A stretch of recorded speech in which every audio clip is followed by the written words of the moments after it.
Welcome to this director's commentary for Horrors of War.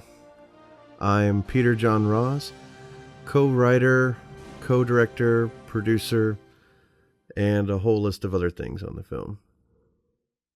Hi, this is Phil Garrett, co-writer and co-producer of Horrors of War.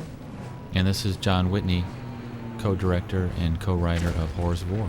This opening scene is actually a filming of a lot of the D-Day reenactment, filmed in September of 2004 at Conneaut, Ohio. The reenactors, World War II reenactors, do a reenactment of the storming of Normandy every year.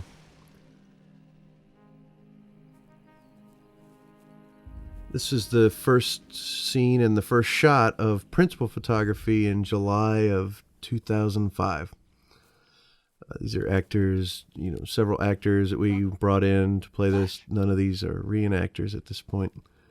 There's John Osbeck as Schmidt and Joe Lorenzo as Lieutenant Russo at this point before he becomes a captain.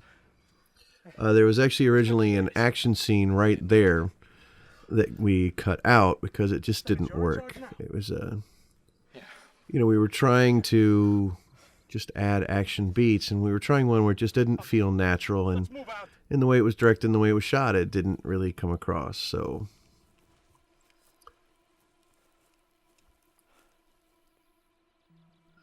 the way I wanted to open the film was with a dolly shot. That was very, very important to me, to kind of open the film with something moving, a little more epic, and it came out of the clouds. Scott Spears was my cinematographer. Okay, this is from the first night of shooting, where we did this night scene with the armored car, which is Ken Wilson's armored car, where we had smoke coming out of the top and everything. We had all the actors. It was a little bit tougher for us to try to make this transition from what was Magic Hour into this, because the Magic Hour stuff really didn't have kind of that red tint the way we'd hoped because of overcast skies. We were always in fear of rain because this whole shoot was right after a major hurricane, and the remnants of that hurricane threatened to shut down production quite a bit. Now what we're seeing here is a lot of, these night shots are also in conjunction with a great deal of cutaways and close-ups, like the body on the ground is a close-up that we shot 3 months later in a pickup shoot. Once we'd shot and then edited the film together, we realized we needed a little bit more dynamics. Now with these close-ups, by the way, that was my voice yelling for help. In ADR, I added my own voice, my only cameo in the film. Now here we're cutting between stuff we did on the first night of shooting and then stuff 3 months later in pickups. In actuality, with these close-ups, you're seeing, again, Alec Rossell is playing our first super soldier. He'll return later in the film as a totally different character. The other thing is Chip there playing Corporal Simpson. He has the only blank firing weapon that worked. A lot of these other shots, that's why he gets the most shots off in this. He had the only actual blank firing gun. Whenever any of the other guys are firing, those are guns that didn't even have blanks in them, so we couldn't get those adapted. And again, we're cutting between, location in southern Ohio and Athens County, and we're also looking at footage shot in Mechanicsburg, Ohio, 3 months later. And we're making cuts right in between them, and most people can't tell. To kind of end this scene, we wanted to have a scene that opened the film that, to play in the horror elements, we shot a night scene. It was very, very important to me that for the horror elements, we wanted the night scene. We wanted everything to kind of have that night feel, the way the light reflected on things. It also is very helpful for setting up. So here we are in the opening title sequence. Opening title sequence done by Space Junk Media, local media company made up of David Ball, Rob Dearkin, and Mike Blozell. I worked very closely with them to develop this, but they really took the ball and ran with it. We came up with a strong concept early on. We wanted it very stylized, almost like a comic book in some ways, but with some really iconographic images that would sort of set the stage for the film. Provide the context of World War II, of course, but also give us a glimpse into the horror, the unnatural elements of the film. What was great about this too is that they were able to leverage a lot of the outtakes, a lot of footage that we couldn't really find a place for in the film, and work it into the title sequence.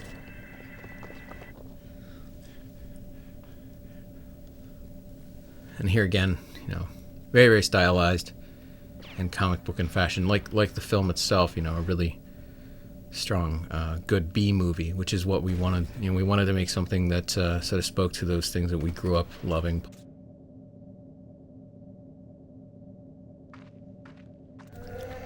I love that little sound effect there of the roaring soldier.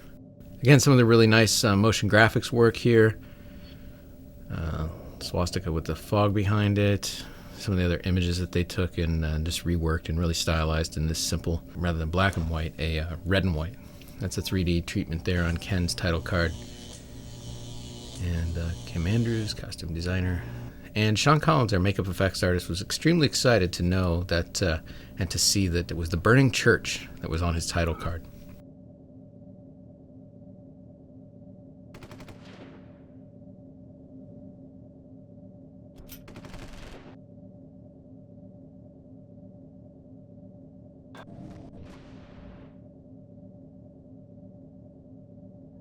That shot is actually a photo of a location we intended to use but couldn't use in the film. There's our cemetery that shows up later, built by Joseph Shaw. And some nice little atmospheric elements here. And I really love that dagger comes in on my title card, but I'm really not sure what that's supposed to mean, but we'll go with that. I think it's pretty great. And it's funny, that shot of the werewolf right there. If you look at the original footage was shot at sunset, it looks almost like a Lassie video with a werewolf running through it, so it's kind of funny. And this is the woods, actually, outside of a home of one of the DPs, Greg Sabo, and there's a bunch of men that were brought here by Mike Cadlick, and they actually spent a lot of time setting up those bunkers that they were shooting out of as the Germans, and they did a really good job and spent a lot of time and spent a lot of time just for very little screen time, and it really helped us out a lot.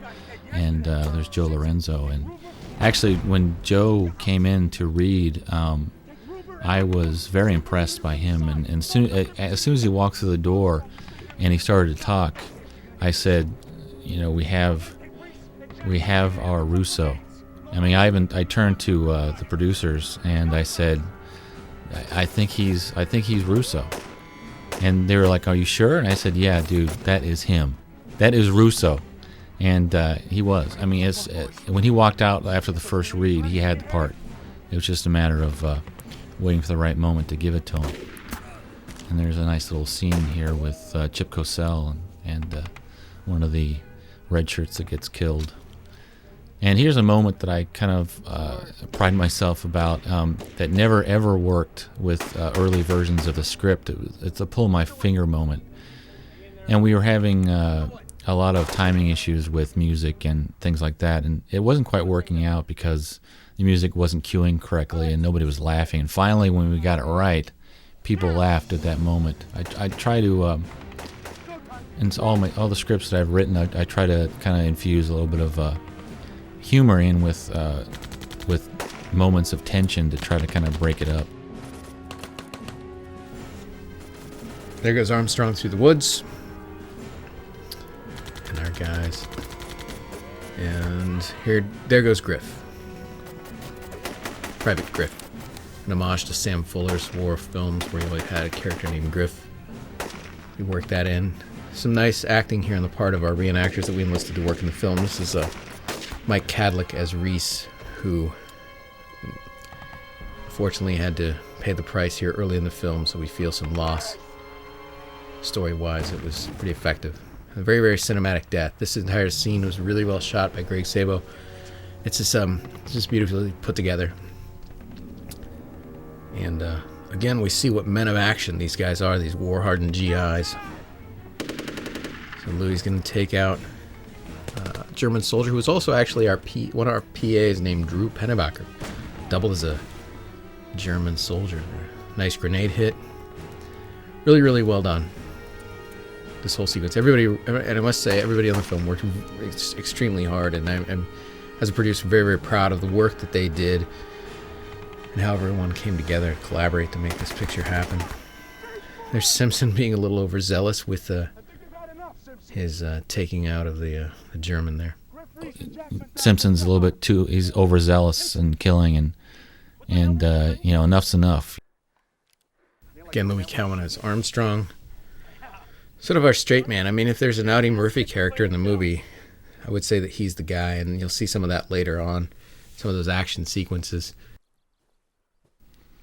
Here's a little moment that I tried to put in there, kind of like a reflective moment, because war is hell. That old saying is people say it's true. War is hell, and when you've been through it and you've almost died, you have to kind of take a minute to reflect and then move on. Both Ross and I were the editors in the film also, which actually was very nice because we know our material. This is the first shot we have in the film of our base camp that was shot in West Jefferson, Ohio.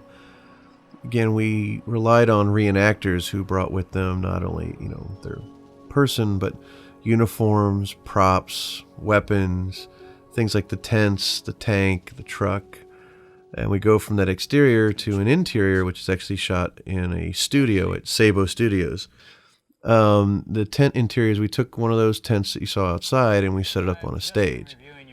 Now, part of the problem with that was, we have several scenes that take place in this tent, and trying to make it interesting, trying to keep it visually interesting was very, very difficult when you're dealing with a very confined space.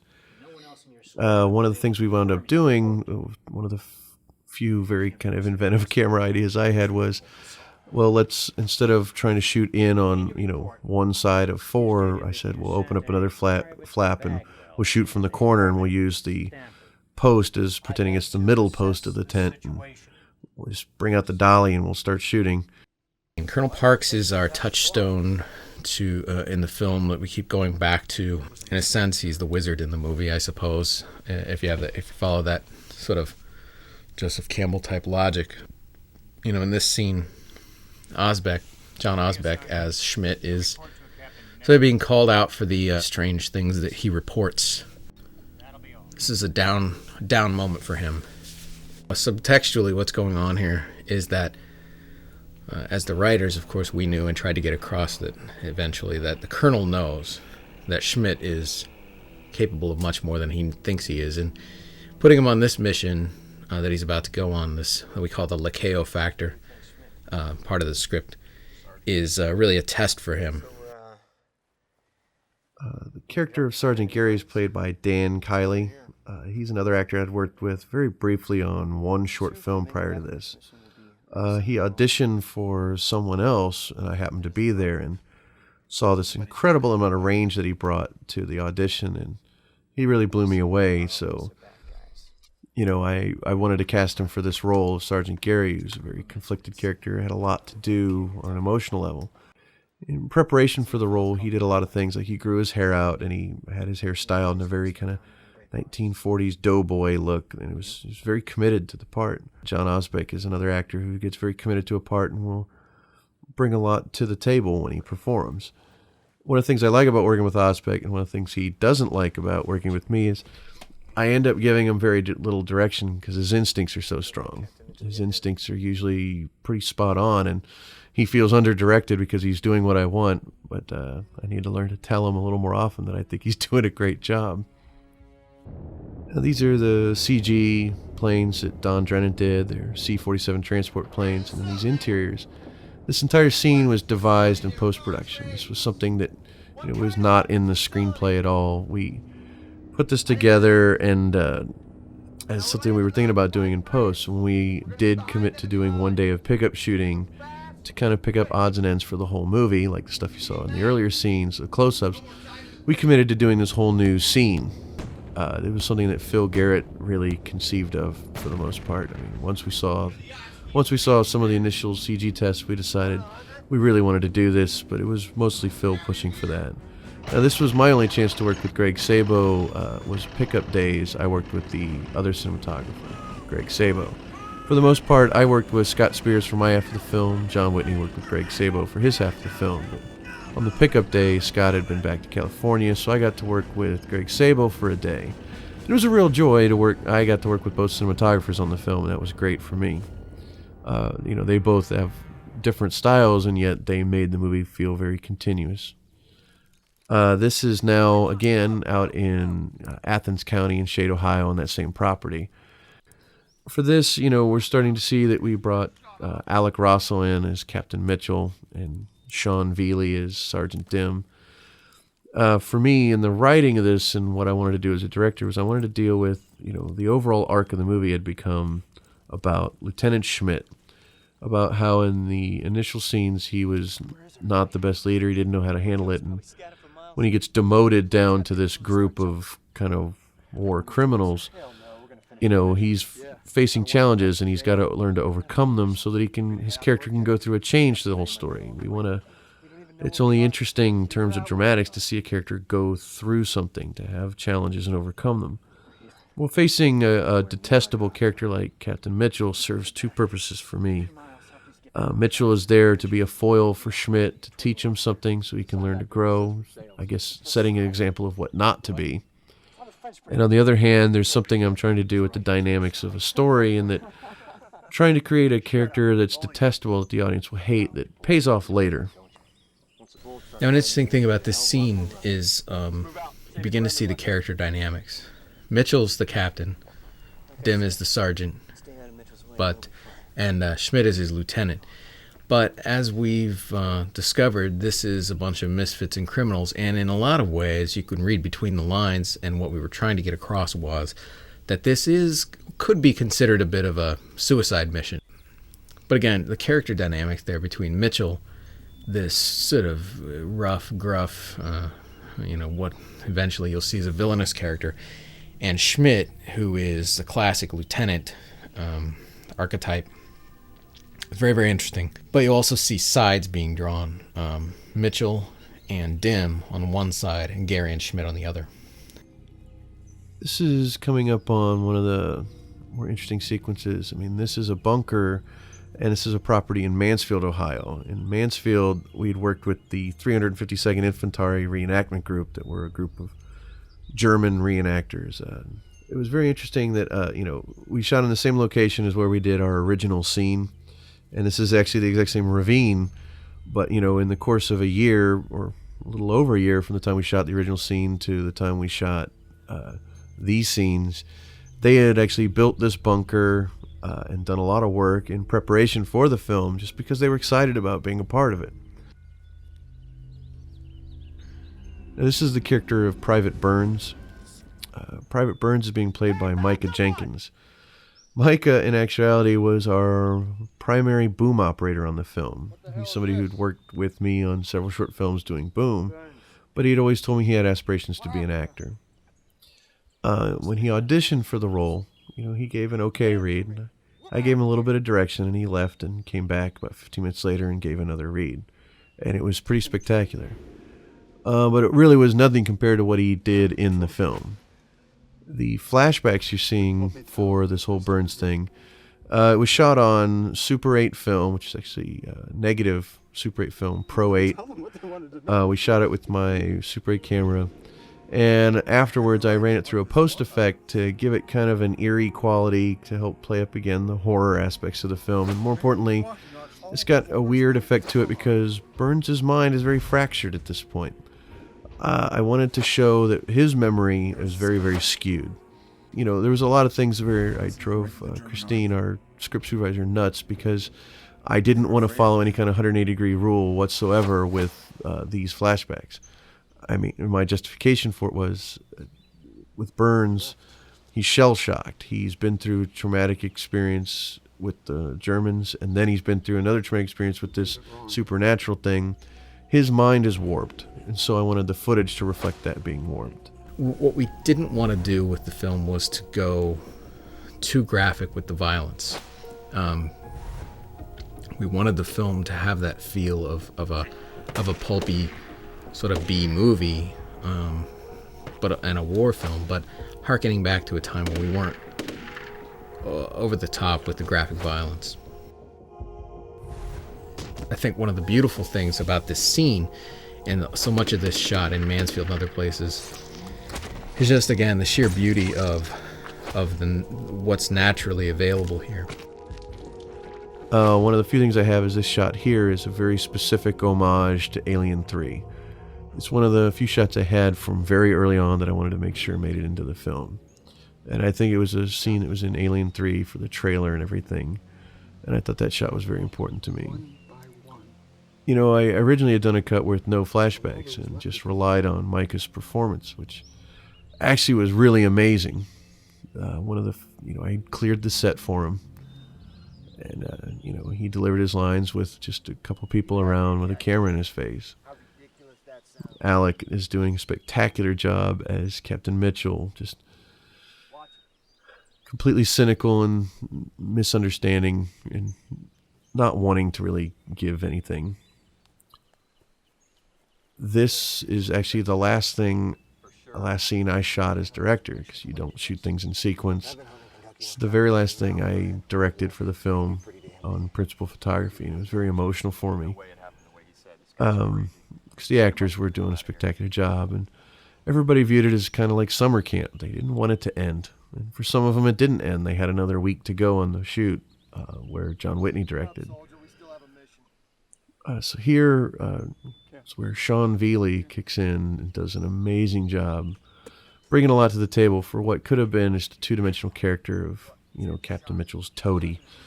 And instead, what he brought to it was a great deal of intensity and sharpness in terms of just being bold to this character.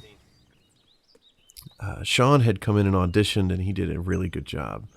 He was a contender for one of the other more lead roles, but, he really fit this part very well.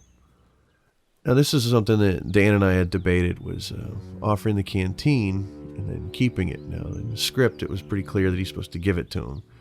But, in the moment, we have two takes, one where he does give it and one where he doesn't. And I chose to follow what Dan's instincts were on that. Small graveyard. It's pretty clear. What do you think? I don't like it. This is the cemetery scene. Now, for me, this was my main action sequence for my half of the film. It was logistically pretty big, and it became a lot bigger than anybody had anticipated. One of the only things I knew I was going to have was a large cannon that the German reenactors had. What I didn't know was they were bringing a lot more than that to the table, and we had a lot more extras than what we had kind of hoped for, which was even better. So in this case, these dolly shots at the beginning were not planned beforehand, but when we got to the set in Mansfield, the high graphs just looked so gorgeous, and I got this idea, and so we laid the dolly track and shot these shots to intro the scene. And here is the actual faux cemetery. These headstones are made by Joe Shaw, and they're all made out of styrofoam. The reason for that being is we didn't want to be disrespectful to a real cemetery. And it opened up other options to us we hadn't considered, where we get to blow things up, blow up headstones and stuff. Again, there's kind of the Thompson machine guns firing, and the muzzle flashes are fake because those are BB guns. And most of the other guns they had there that day did not fire.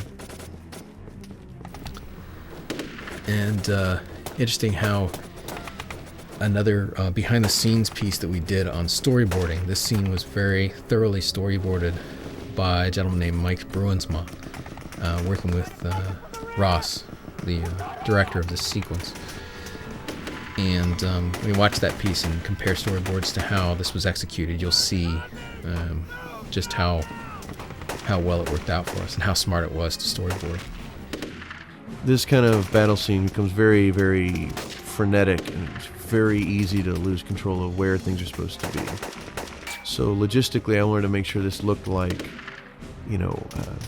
everything was in its right place in terms of screen direction. It was very important to me for orientation for the viewer. Now, having the armored car appear this day was unexpected, but really nice. Having that truck was another side bonus that no one really anticipated. Now, Rick Fike, our effects guy, he did a wonderful job helping us keep everybody safe. We had things like explosions and squibs, all of that stuff, the fake grenade hits, the spark hits, all of that stuff was choreographed through him. And he did an amazing job keeping everybody safe, making the AD team, the assistant directors feel like, you know, somebody was looking out for everybody, and that was great. This was one of the days where on weekends we had, you know, first assistant director, second assistant, and a second. And the second was coordinating everything with the reenactors, communicating with them, making sure they knew where to be and when. And we had a really good AD team that made stuff like this entire scene being shot in one day possible, which seems incredible given how low our budget was. There's the first explosion set off, they simulate the cannon blowing up a headstone. That was fun to do. But that shot and this shot are two of the shots shot in slow motion, the only two slow motion shots in the entire film. And it was a little bit controversial because after movies like Saving Private Ryan and the TV series Band of Brothers, things like slow motion and action scene just aren't done like that for period pieces like this. And it was a tough choice for me to make that choice, but I went ahead and went with it. This is scene 12.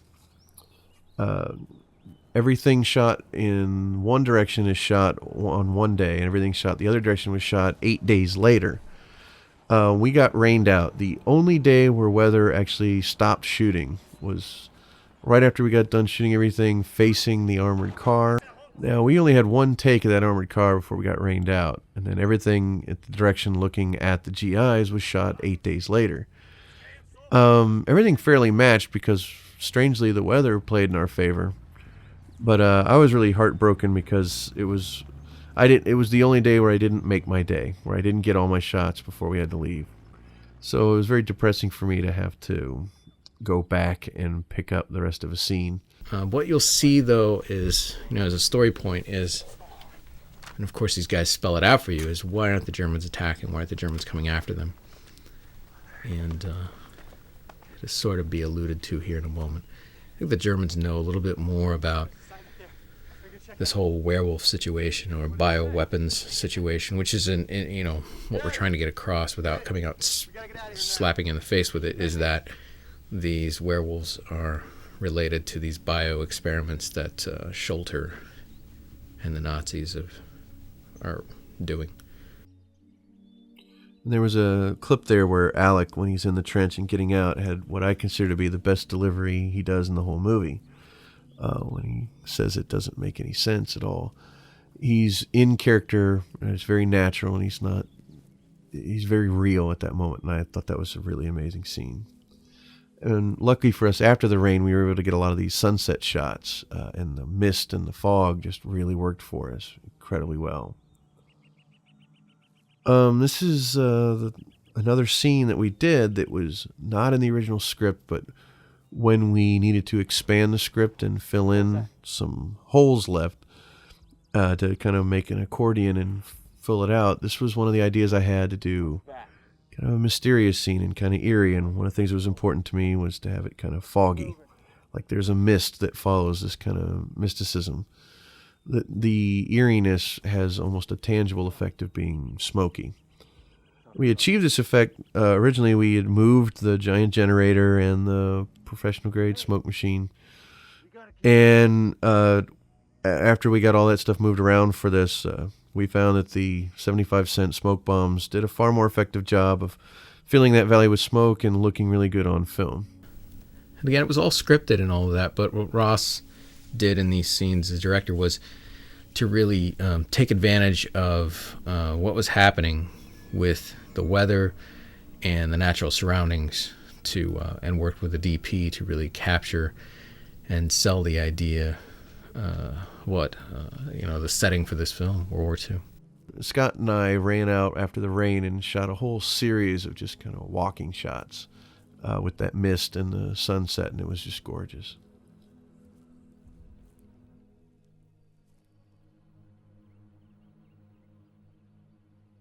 We're now at the exterior of the chateau, which was written in the script, and it was one of the only locations I had no idea where that was going to be shot in real life. Phil Garrett had found this location years ago and didn't know what to use it for. So we went out there to shoot for 2 days during principal photography. One day where we did all the exteriors, and another day where we did all the interiors. Now, luckily, we were able to shoot the interiors at that location. Here's an amazing moment where Osbeck's reaction, a nonverbal reaction to something that Alec Russell's saying in character as Mitchell. This is some of Alec Russell's best work delivering as Mitchell. He did such a fine job as this character that could have easily turned into a cartoon, and he found a way to make him really outrageous without ever going over the top. These interiors are actually on the second floor. They're shot the next day in the middle of the day when it's supposed to be nighttime. But because it's the interior and it's at night, no one really knows the difference. I mean, you can't really tell. Now, Scott Spears and our gaffer Gil Whitney, co-director John Whitney's brother, did an amazing job lighting this interior. We were very limited in this small space, so we really only had this corner to shoot in. Because if you go too far in any direction, you're going to see that we're actually inside of a barn and not really a French chateau, and no one could live there. And the idea here in art directing this and making this work for purposes of the film was that it's a French farmhouse, French stable, what have you. It isn't necessarily where this family lived originally, or maybe they lived in a house nearby that got destroyed. The point is that these people have been through a real horrors of war, and they've experienced it for themselves. And it could be that this is a place they're holed up in. We don't really know, but you can tell from the interior it's pretty Spartan. Now, I wanted to have kind of the break-in here is meant to feel like the TV series Cops. It's supposed to feel very real and very intrusive. The lines of who's a good guy and who's a bad guy really get blurred here, which is an area I really like to play in as a writer and a director. The actresses playing these roles are, Brandy Seymour as Yvette and Megan Pillar as Claire. Now, they were both cast because they're the two finest actresses I've worked with in years, and they really brought a lot to the table in terms of what they could do. And at this point, Schmidt, our main character, is, of course, if we want to talk about story points, he's still this for him is going to be a big trial to help push him toward becoming what he needs to become. In the background there, you see Sean Bailey as Dim. You see his shadow, basically, but he's stripping off all of his equipment. And, these guys are ready for a little downtime, I guess, in the middle of this serious mission. I guess what we'll find out here is that they're about to try to take advantage of this situation in more ways than one.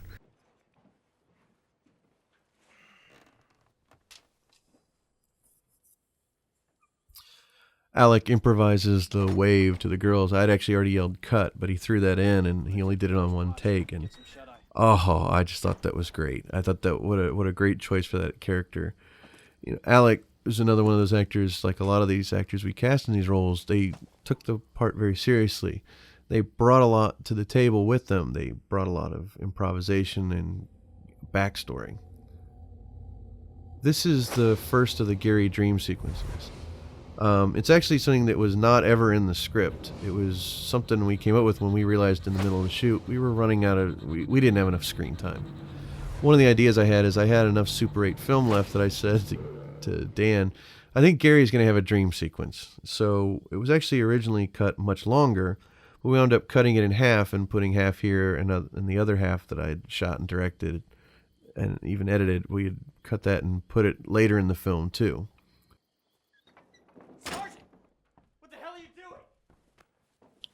This is a very sensitive scene. This is what we refer to as the rape scene.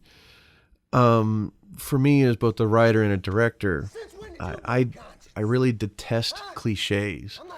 And one of the cliches of low-budget horror films is to put gratuitous nudity into a film. And, I have a kind of a devious side to myself, and I decided that if we're going to put nudity into the film, I didn't want it to be in any way, shape, or form erotic. I wanted it to be not what you'd expect out of a horror film. Horror films always use nudity for gratuitous reasons. I wanted it to be for a deeply personal and emotional reason. It was, again, the final... If anybody assumed that the character of Captain Mitchell at this point was a buffoon or a caricature, this scene put it over the top and put it into a place where it definitely can't be. And I wanted the audience to feel so much hatred for the character. It was the only thing I could think of that would put him in that place that if ever anybody felt it was being cartoony, they wouldn't anymore. Things just keep getting better. What was that? Now, here's a scene that in the original shoot and in the original cut, we never actually showed the werewolf. We never actually showed him, and we were hoping that if it was implied, it would be more scary, and instead it became uninteresting. So we expanded on these, and when we did pickups, one of our major issues was to expand this scene out and amp up the tension and the scariness factor of it quite a bit. And so we shot inserts, again, with Greg Sabo filling in, and we were cutting between stuff shot 3 months apart, and it matches extremely well. This was, again, about how clear you can be in sharing a vision between two directors and even two directors of photography. When we expanded the scene, we wanted to really increase the horror elements as well. We felt like there wasn't enough horror in the film, and we wanted to bring it up some. So part of that was, in the original shoot I had done what we called the Wolf Cam POV, which was also shot Super 8. Choice to shoot Super 8 really was both an artistic choice and a financial choice. We increased our shooting ratio without increasing our budget. This is one of the expansion scenes where Osbeck, we had one shot of him on patrol, and we decided in the pickup shoot to expand that. So you're seeing things shot 3 months apart with two different directors of photography, and we're making it match fairly well, both in terms of lighting and in terms of continuity. We had a portable DVD player on set that showed the original cuts, so that we were pretty easily able to match what we were trying to do. This was a nice touch from Mitchell, and this play with Gary here, asking him what's the matter, don't you like girls, was it's something that character would say in the midst of all the horror that he just inflicted inside the home. He comes out and he's so blasé about it. Now, sadly, because of the way the scheduling was, poor Brandy had to get shot as the first thing she did in the film. So everything for her happened almost in the exact opposite order of what you're seeing. She did her death scene first and did everything in the exact opposite order of what you're seeing. So as an actor, it was very challenging for her to have to go backwards in every step of what she's feeling and thinking.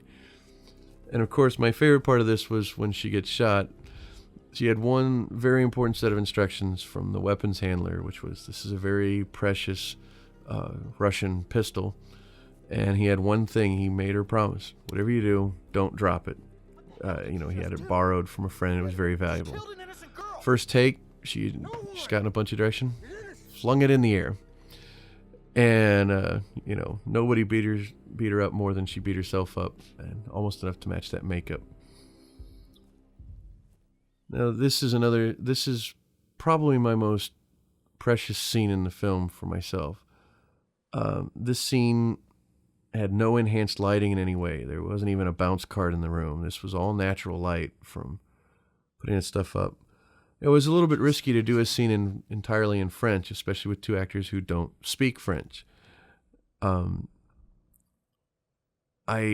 found that, it was important to me to do it that way for the reality of it. I didn't want to find some pathetic excuse to give her and speak English in a French accent. And I wanted the emotions to come through, not necessarily because of the exact words being used. And just the way it was shot, the way it came together in the cut, I was very happy. I think Megan is one of the most talented actresses I know, and Dan did such a spectacular job in this that the performance, the shooting, the lighting, the editing, everything in the score, Jim Ballard's music here was exactly what I wanted. And it became a very powerful scene for me. I love the scene and the way it came out. What I love best about it is it's a scene that has no special effects, no action, just two actors and solid dialogue. And I was very proud of that scene. These sunset shots leaving the chateau, these sunset shots were Scott's idea. He came up with a point of view, and I said, go with it. And You know, we did 2 sets of them, and we got it with true magic hour with the sun really setting, and it just looked gorgeous. And here we are back from Mechanicsburg back down into Shade, Ohio again. A character moment for Schmidt. For the first time, really, one of the first times, really, with zest, standing up for himself and standing up for what's right and making a, you know, being that strong character he's on his way to becoming.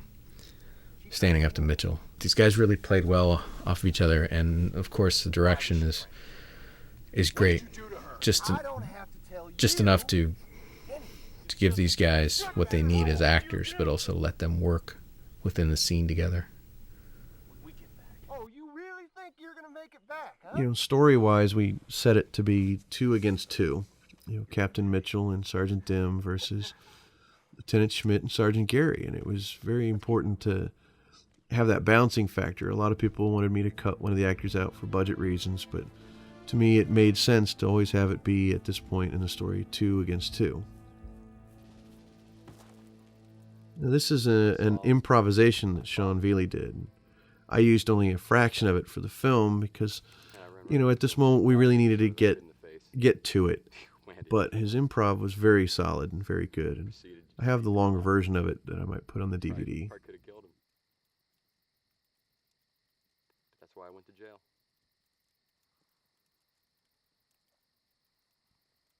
Hey, Schmidt. Now, everything that Alec is saying, we had actually changed it from the script.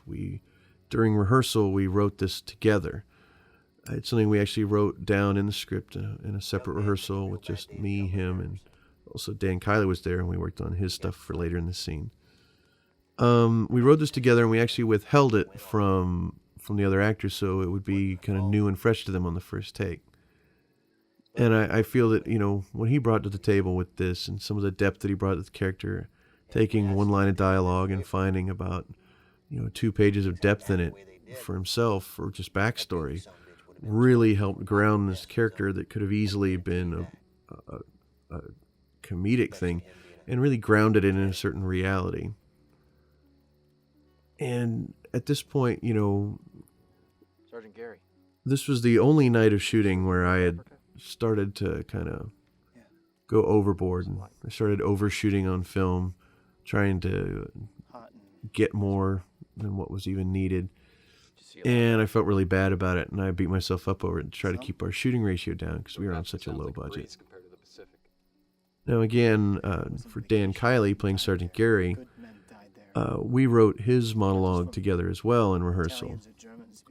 A lot of what he starts saying, and again, his take also started to go much, much further and deeper into this character's history and backstory.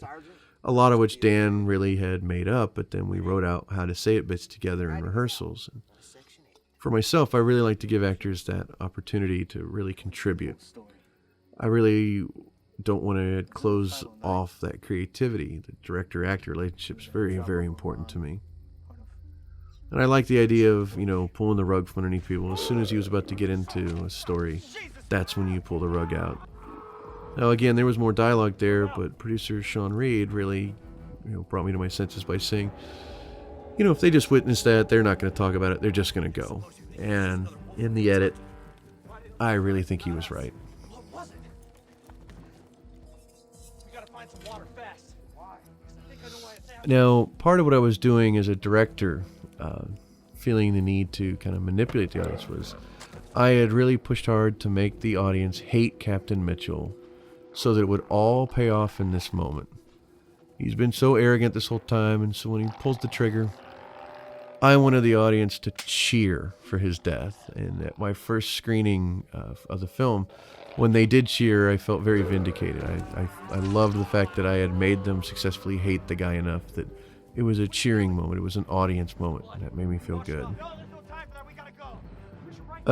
So, funnily enough, this scene right here at night is actually the exact same ditch they were already in, but at night it looks completely different. It's the exact same ditch in Shade, Ohio, where the other scene was that they were in that ditch. On the first take that Dan gets attacked by the werewolf, however, he took a Pete Rose slider into the ditch with the werewolf, and I held my breath, hoping he was okay. And he was, which then caused me to laugh. Now here with John as Schmidt shooting the werewolf in the back, he actually only shot once, but through the magic of editing, it appears that he shoots him twice. This is where things started to turn almost into a buddy cop movie for me, and they had a really great chemistry in that. Kind of an afterthought in post, we decided we needed to really sell the point that this is the brother. The werewolf is actually the two girls' brothers. And so what we did is we used part of a shot, actually during just getting focus on the shot, and it worked out well as a flashback because, focusing in on the shot made it seem a little more like a memory, and that worked out great for us. So the transition back to base camp, you'll notice as the size of the base camp and all of that is much bigger now. All the elements beyond those tents in the foreground are all CGI, by the way. CGI enhanced base camp. There's some soldiers on the ground. There's pump tents. There's all of that. There's a moving truck in the background. To expand the scope of what was going on here. And as the Allies advanced in Europe, there was, of course, buildup, and we try to show that. Just as, and it's part of the setting, it's part of the background, but, we did research enough to know that at certain points in time that the Allies were further along geographically within France and all of that. We tried to kind of mirror that as much as we could. Part of this scene, though, in terms of the dynamics, is I was trying to make Kim Carey playing as Colonel Parks a bit like Lucifer, kind of tempting Schmidt to join his cause. Part of what made this possible was redressing the set. We knew we kept going back to the Parks scene. Whenever we'd have to go back to the Parks tent to do a scene, we'd redress the set. But it became really, really challenging to keep it visually interesting. So again, just as we'd done before, we shot it at an angle from the corner and just put the dolly on and started rocking that thing back and forth just to keep the shot moving a little bit, to keep it... Because at this point in the story, things are supposed to be moving forward. I kept the original scene with Parks much more static, and this scene I kept moving because we're trying to move the story forward. The information being given is moving the story along, so I felt that it warranted moving the camera a bit. Now this insert shot of the file is actually shot, if you freeze frame it, you can see the grass on the ground. This was shot during the pickup shooting outside of the chateau when we did pickup shots and inserted into the scene, and nobody's really the wiser. That's why pickup shooting can really help save a film. You can pick up a whole bunch of odds and ends that really complete and fill out the whole film. Now, originally, these Colonel Parks scenes were intended to be for the film when the film was still going to be an anthology. When it was originally going to be 3 separate, almost unrelated 30-minute stories, the Parks scenes would be going to the Parks tent, command tent, would really be about sending each set of soldiers on their mission. And that was the original intent, but as we changed the script to become one story, we had first just introduced the Schmidt character to be kind of a investigator that hears the stories as well. What's my objective? No, you can't stand there and tell me that the 42 Indians was a good... Hi, this is John Whitney, and I guess the baton has been passed to me as the director and the writer of the film at this point. I was responsible for the second half of the film.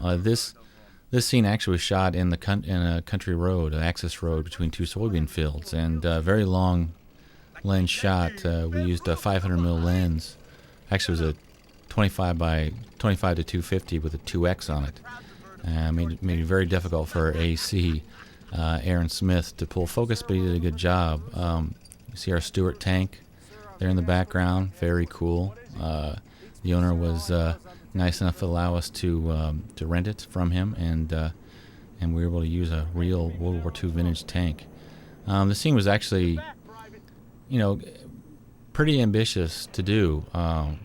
I wanted to do at least one very long lens shot and try to carry it through the entire scene, and it worked out. All the timings worked out with the tank and the guys and the Jeep, and it all worked out.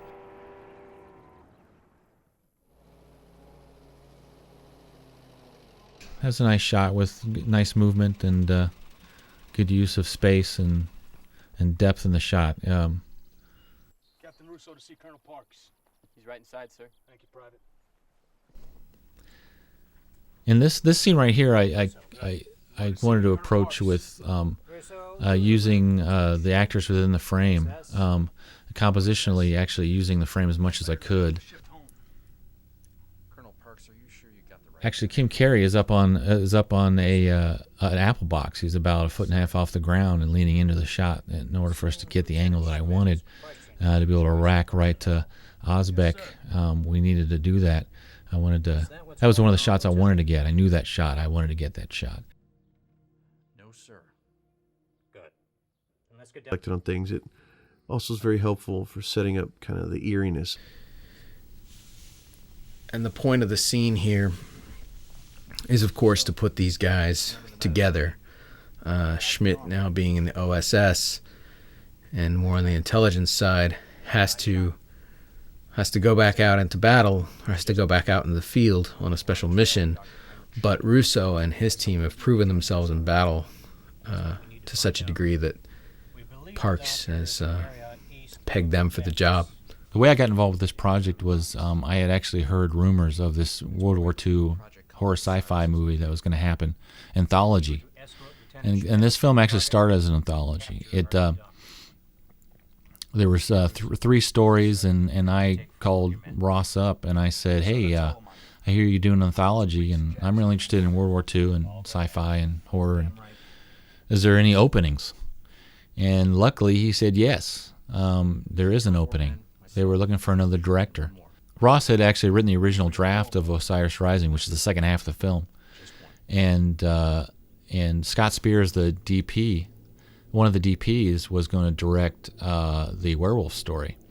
And for one reason or another, Scott was not available to direct the film, and it kind of moved it to where Ross could take over the werewolf and I could take over the Osiris script, which worked out well for me. So I took his script and kind of made it my own and kept elements of his in there. It's still probably about 30%, 40% his, and I peppered in a lot of me in there to make it kind of my script too, and it really worked out. And that's kind of how I got involved in the film. There is Mac and Jason Morris, Underwood, and Ruber. Actually, Ruber's named after a friend of mine when we were kids who actually was in the Army and a Marine, actually, and a really good friend of mine. And so I kind of like a little salute to him. So I named him Ruber. And I try to take an approach with acting and the frame to allow actors to actually just kind of work within the frame and let them do their thing, and try to allow sometimes allow scenes to kind of go on its own in one shot, to try to allow the actors to actually carry the scene without any cutaways. And it worked successfully most of the time in this film, I thought. In the original script, actually, I did a big revision on the original script that Peter John Ross had written, and he tried to bring themes of old World War II films from the 40s, and baseball was actually a big part of America back then, a lot bigger than now. It was the #1 sport, and they'd always have baseball references, and I didn't want to lose that. I thought that was a good idea, so we kept that in the script. Tried to introduce it. I think I added one more scene with it, and originally I think there was only like one scene, but I think I brought it in for a second scene because I liked it so much.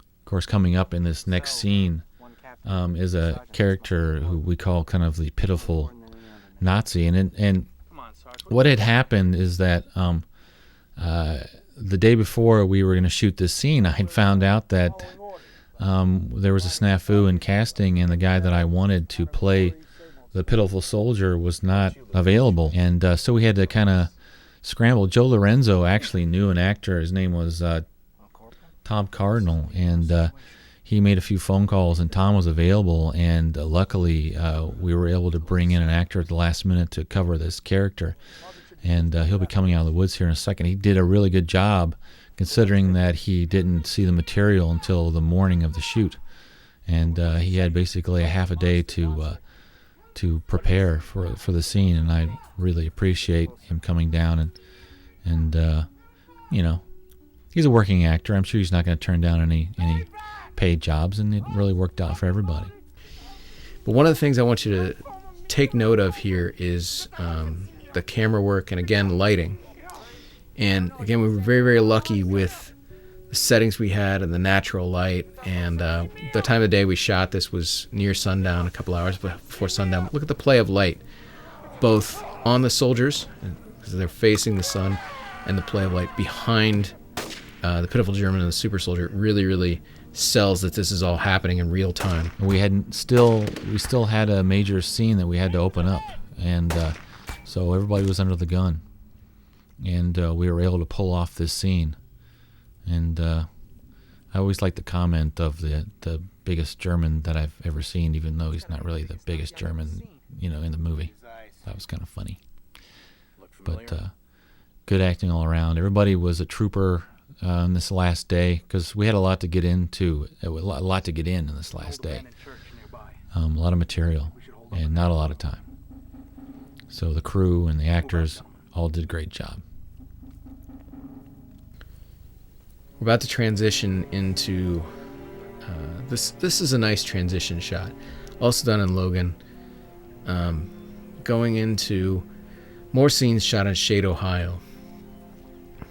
We'll see a nice establishing shot of sort of these hills and valleys that we're in, and we'll go to the abandoned church, which really was a real abandoned church, believe it or not, on top of a hill. But it was just a wonderful setting available. And the writer of this segment wrote like a good independent film writer writes. He writes with an idea of what they have available at their disposal. And he knew of this church, and he knew that it might be readily available for us, and indeed it turned out to be. And so this wonderful scene here, the wonderful scenes you'll about to see. Here we're looking through binoculars, though, all the way from Logan, Ohio to Youngstown, which is about 200 miles away, to our bombed out facility that we'll see later on in the film. This coming up, this scene here between Schmidt and Russo, another one of my favorite scenes in the film. And my favorite scenes of all are not the battle scenes per se, but they're the dramatic moments. And that's, as a writer or co-writer and as a producer, I'm very proud of all the work here. This scene here is the last scene we shot in principal photography. It was shot in about a half hour, really, 2.5 minute scene outside of this cutaway, obviously, which was shot in Youngstown. 2.5 minute scene that was shot in about 30 minutes. Joe Lorenzo, right there with the binoculars, the Russo character, got 2 passes at the dialogue, which was a luxury, which actually kind of shortchanged John a little bit, because he had to do basically his angle in one take. We plowed through his dialogue, and because he was so prepared and such a professional, and both of them were, they were able to pull off this scene. And actually, it has become, in my eyes, the best scene in the film, at least in my half of the film, because these guys just did such a great job with the dialogue and with acting, and it all came together.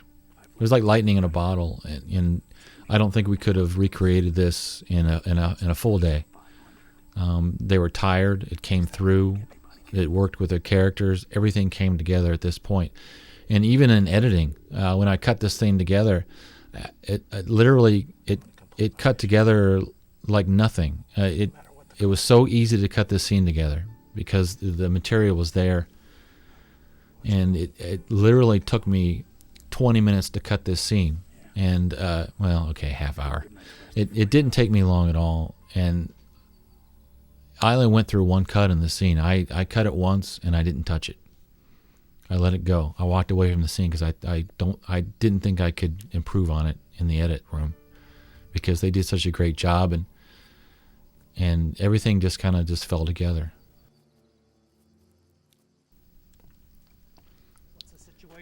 This is actually shot at the church, which is probably about an hour and a half away from the previous scene.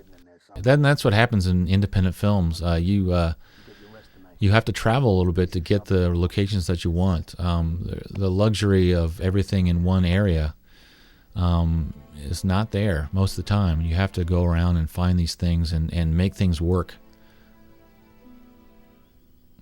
You have to go around and find these things, make things work, and be willing to do company moves to get the images that you want and the locations that you want. And we certainly did that with this film, out of necessity. The things are there around Ohio to be able to shoot a film. You just have to be willing to travel. This is my second favorite scene. I won't say that; they're all my favorite scenes. There's Chip Cosell. He played Simpson, and he did a really good job and acting. And Jason Morris, who actually is my mother's favorite character. So when we were shooting the scene, and I mean, you know, as primarily more of a writer than a director, I could see subtextually what was going on in the scene. It's not really about Russo, and it's not about Simpson, and it's not about Underwood. What this scene is about Schmidt, again, further understanding why Russo is the character he is, and it's Schmidt understanding what it takes to be as effective as Russo is. The shots here of Osbeck, of the Schmidt character looking on as he is kind of lit in on the character of Russo, of what he's gone through, is something that the producer Phil Garrett had actually come to me that day and said, this would be nice. You know, I think this is important to let the audience see that Osbeck is taking this opportunity to kind of learn and understand Russo, and so I agreed, and we shot some shots, and it really works with the scene. And it actually makes the scene a lot better, and that's how filmmaking is. It's a collaborative process, and you know, people come and they come up with ideas, and then as the director, it's my job to filter out ideas and pick the ones that I think are the good ones, and use the ideas, and then take full credit for it. Which is an old joke that I'm sure many directors have said. And I just talked to John about, you know, what is this scene really about? And this scene is about Schmidt and him understanding what's happening. And so we had a little bit of time left, so we did one more take, and we got John's reaction. And John Whitney called me from the editing room to tell me how beautifully it all cut together. And the first time we saw it, it was just it was amazing. Just the collaboration between the written word, the acting, the directing, everything. Really, really nice. And really nice, you know, nicely shot by Greg Sabo. This scene is really to just spell it out for everybody. Why is Gary here? And Gary's not happy about his situation. He doesn't want to be a werewolf. He didn't ask to be a werewolf. And something that we sort of lost in the translation from script to screen was that he is so unhappy about being a werewolf. Part of the reason he wants to be on this mission is to find the man responsible, the doctor, and sort of get his revenge, I guess. That's a nice little acting moment there by Louis Cowan, where just these guys are straight. He's a straight man in some respect. What a load of crap, he says. And in some ways, these guys are, you know, everything's demystified for them. They've seen the true horrors of war, and they'll have none of this sort of nonsense. But at the same time, as John Whitney said, they're so war-hardened and battle-hardened and they've seen things that you or I would never imagine. Maybe it's true. But of course, in true sort of pulpy fashion, they just sort of play it off. Good thing I brought an extra razor. Dan Kiley did a really good job here with this scene. I asked him to do some extra dialogue at the end and add on some things, and he did a good job kind of expanding on his dialogue, and he did a really good job. And little flashbacks are starting to come. It's kind of like his recurring dream of the sequence that was produced by Peter John Ross, and he did a good job affecting the imagery in After Effects. Some nice effects going on in this sequence.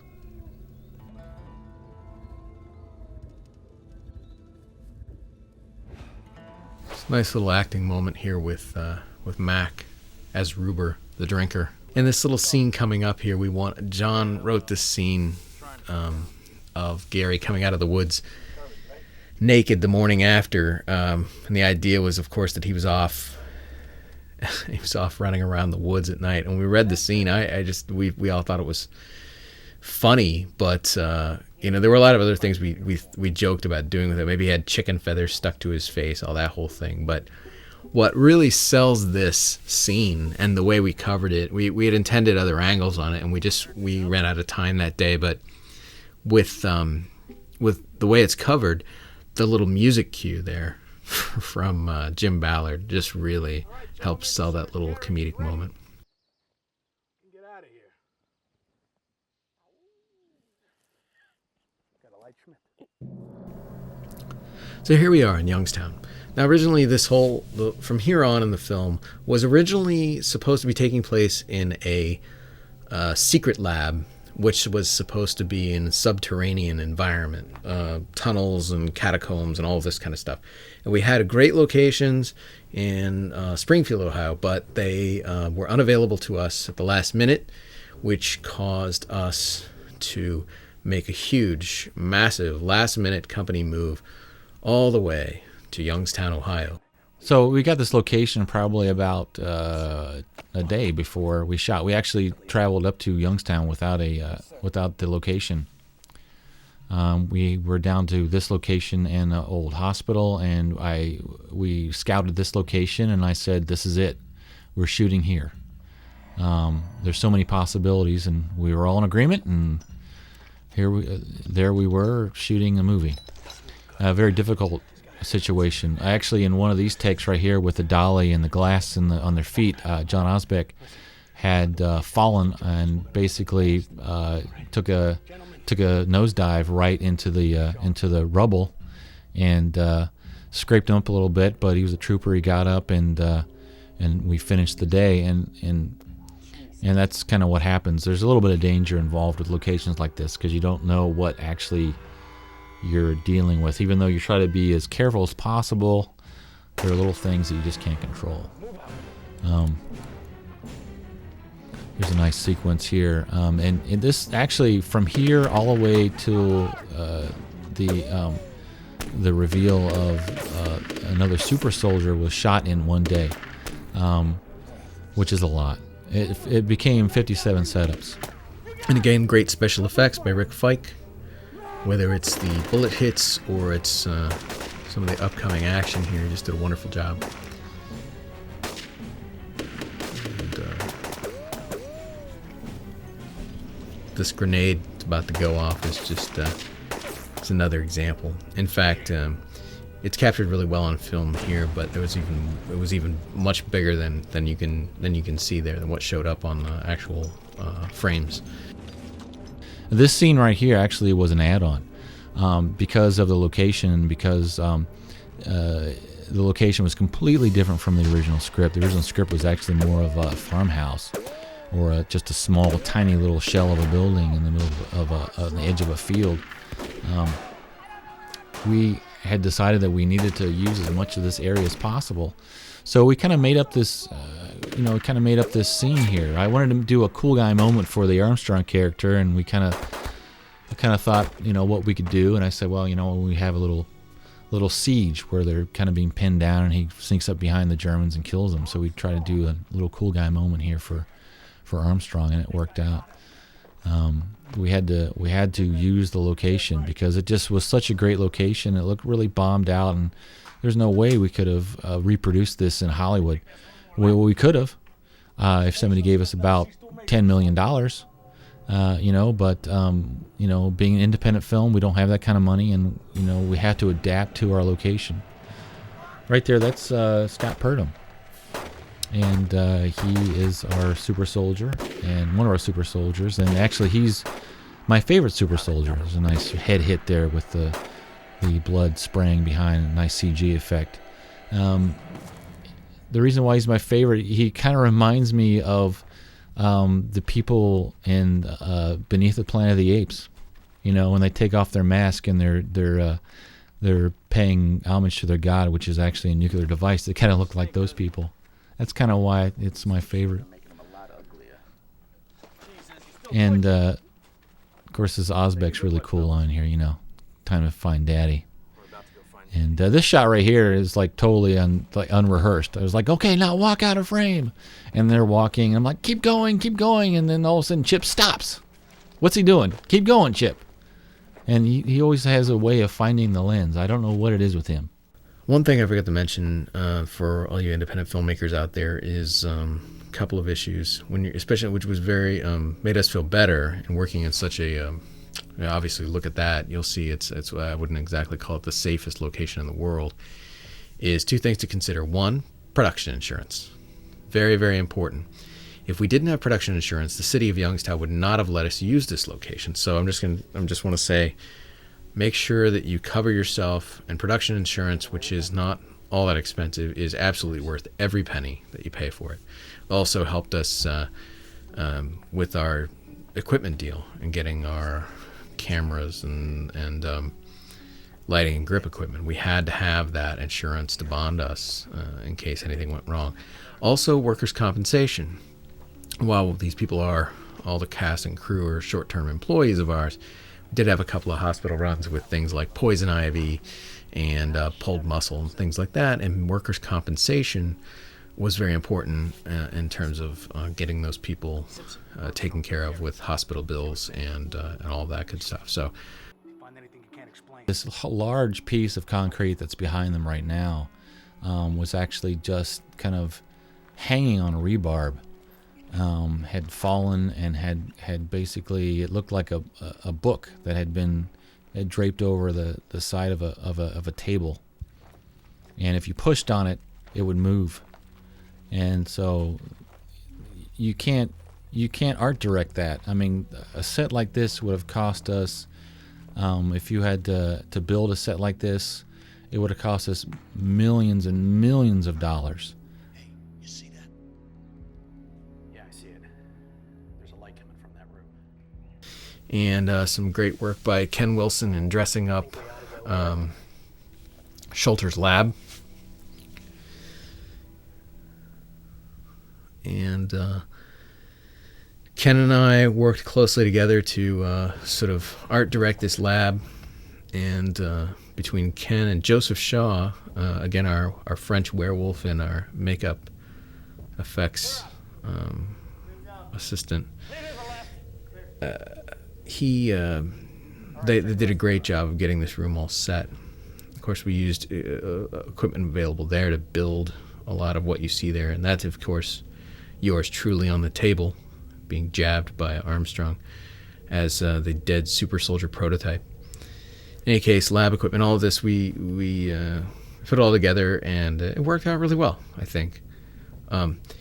Clearly, I mean, it's a secret weapons lab and all that, but obviously it's sort of on the outs, so to speak. It's kind of clearly not standard medical lab or anything like that. Dave Carroll here is the Mad Doctor, and he did a very good job, actually. Now, this shot right here, actually, another one of my favorite scenes. The camera's about 10 feet off the ground, and Russo is up on a platform. We had to do that to be able to get the angle and the depth that we needed to have those guys out of focus back there. and a lot of people don't know that. And people and tricks like that are done all the time in filmmaking to try to get the angles that you want. Over there, guys. Are you Dr. Heinrich Schulter? Of course, Osbeck and Dave Carroll here, they both did a great job in this scene. Dave Carroll made it his own. And Dave Carroll is the kind of actor that really needs a lot of information to be able to pull a scene off. And he asked me a lot of questions, and hopefully I was able to help him. And he was able to run with it, and he did a good job. So the point of this, story-wise, is that Schulter was trying to build these super soldiers for Hitler, impervious to bullets, indestructible, and in some ways he succeeded. He got close to succeeding, but ultimately failed. What Schulter is telling them is essentially there is still, he doesn't come out and say it, but there's still a super soldier or super soldiers still out there. And the way it was written originally was that they ask him, where is it? Where is it? And where's the formula? Or where is the super soldier? And he originally in the script says, here, he's here. And the point was, of course, a play on words, because the soldier is there, but the soldier is him. Of course, we're setting up a whole boo moment here, a little scare moment here that we're hopefully works with the audience. I think it does.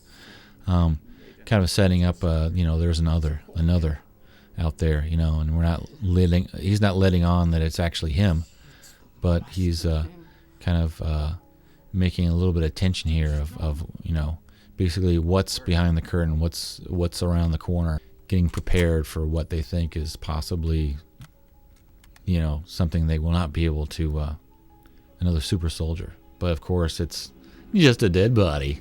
Ugh. Of course, that dead body was done by Joe Shaw and Sean Collins, who were our effects guys, who did a really good job. And a lot of their all their effects look very realistic, and they did a fantastic job. Go get Roosevelt and his men over here now. We'll set the explosives on a timer and get the doc out of here. And the first time that we see the good doctor as the crazy evil doctor, the uber doctor, and we only see a kind of a flash of him, and he crashes through, and this is not John Osbeck hitting the locker. It is actually a stuntman, and he did a good job. And an element that I brought in was that these things kind of stink, the super soldiers smell. And they allude to that earlier in the script, and a little foreshadowing, and they smell a really bad smell, and lo and behold, here comes the doctor. In this final scene, I know that the way the scene was conceived of and written in the script is not exactly as we had it there. A lot of the choreography was done differently than we had intended.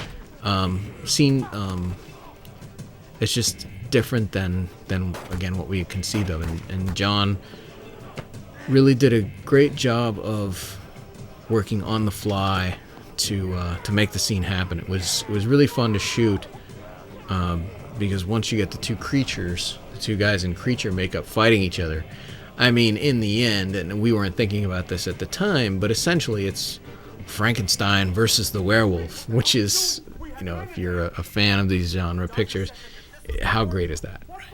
This was actually really fun, and this is multiple takes with the same basic fight sequence from multiple angles. We tried to shoot as many angles as we could with the time allotted, and of course it's very difficult to shoot an action sequence in the independent world because of the budget constraints, but it really worked out. I thought we kind of made it into a fun sequence, and we were able to pull it off. It's entertaining. There's no doubt about that. It's very entertaining, and people seem to like it. They think it's fun. It kind of harkens back to old, kind of Mexican wrestling. A friend of mine, Rafael Rosado, who's an animator, had said that he grew up in Puerto Rico and saw. He loved that because when he grew up in Puerto Rico, he would see wrestlers who actually would wrestle in werewolf masks, and this kind of reminded him of that, and he loved it. And so, there you go. You never know. It was a nice little thing. And here comes a little bit of time compression there with the editing. And I tried to play around as much as possible with limiting frames and speeding up and ramping and things like that to try to bring a little bit more, I guess, for lack of a better word, zing to the edit and this fight sequence, to try to have a little bit of fun with it, because let's face it, this is kind of a comic book ending, and you have a uber super soldier doctor and a werewolf fighting. You've kind of get a little bit of camp going a little bit, which is nothing wrong with that. It's just the nature of what this film is, and I try to have some fun with it. It comes a nice visual effects shot from Brendan Malloy of the hole in the body where, Rousseau has reached through and ripped out the heart, if you will, of the doctor and dispatched him. And I suppose that makes sense if you've got a scientist and a war-hardened, battle-ready GI. If this formula augments what they already are, then it only makes sense that he could just tear into the doctor and kill him right away, as opposed to all these bullets that just couldn't do it. This is a, of course, tragic end for Russo here, tragic scene. And in the screenplay, John's writing was very, very, it was very frenetic and very hurried and harried, and he wanted it to be confusing and emotional at the same time. Here are these characters that we come to love, and Russo, really have affection for the character, and now he's about to, there's nothing that can be done for him. He feels the formula taking hold of him again, and he knows that he's not going to be able to stop himself. So I wanted to use kind of dialogue and mix to make it really kind of a crazy scene with dialogue, just overlapping dialogue, and really get the emotions up. And I think I just reached to where it might have been too long, I think, but I think it works out. They can't do it. He can't do it. He just can't do it. He's not that seasoned, but now he can. The Schmidt character can. He has become Russo. He understands where Russo is coming from. He's the guy who is now the go-to guy. He is no longer what he was in the first half of the film. He understands that sometimes there are sacrifices, and sometimes that there are decisions that need to be made for the better of the group, and he needed to do that to better the group and to allow the group to survive. Because who knows what Russo would have done if he would have changed and gone back. He may have killed everybody else without really knowing, and he knew that.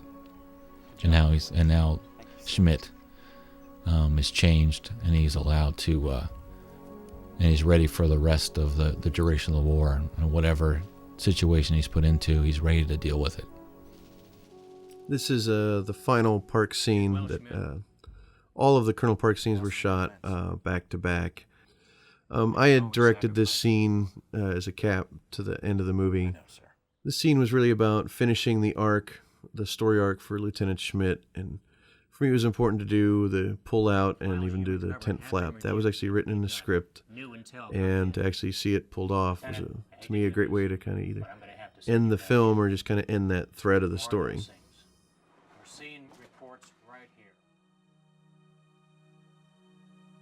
About the only other thing I'd say is that I'll reiterate something I had said at the cast and crew screening, which is this is something that we did, as in every name in the end credits participated and brought something to the film and made it what it is.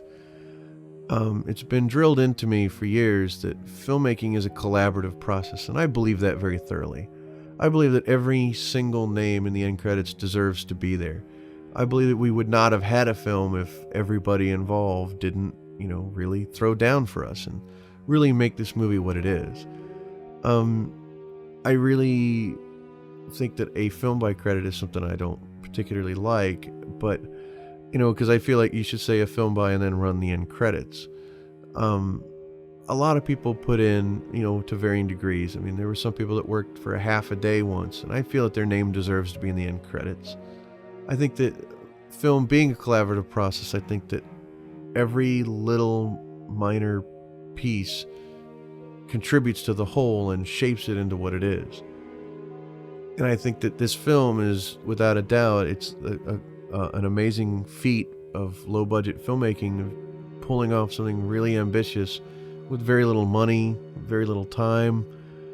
And I feel like we really accomplished everything we set out to accomplish with it. I mean, there are, there's things you'd wish you could change, but you shouldn't have to. It is what it is, and I'm very happy with this film and the way it turned out.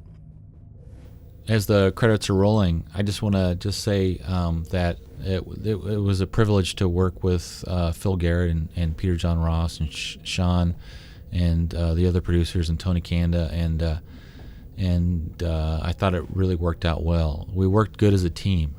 I mean, there were times, obviously, where we didn't agree, but I think the times where we did agree outweighed the times where we didn't agree, and we were always able to find a way to get through our disagreements and come to terms and to where everybody was happy. So that's it, and I just hope that everybody enjoyed the film. I hope that everybody enjoyed the film. I just hope that you tell your friends. So that's Horrors of War. I hope this commentary has been insightful in some ways. I know this was my first feature as a writer of any kind and as a producer. And as far as the making of the film and everybody involved, I just wanted to say that everyone did a great job of really stepping up to the plate, and the directors did a fantastic job of bringing their vision to the screen. And as producers, it was my pleasure to make it that possible for them. And my co-producer, Sean Reed, was wonderful working with him, and he and I together. I think we're very excited to be able to been able to make this film on the budget that we had, as an independent film with such scope and ambition. It worked. It worked out. Everybody involved, cast, crew, everyone gave 110%, and just really proud of the job that everyone did. Most independent films, when you think independent film, they're not quite like this. And I think that what we did here was something kind of special, being a genre picture with such scope. And that is really about it. Hope you enjoyed it.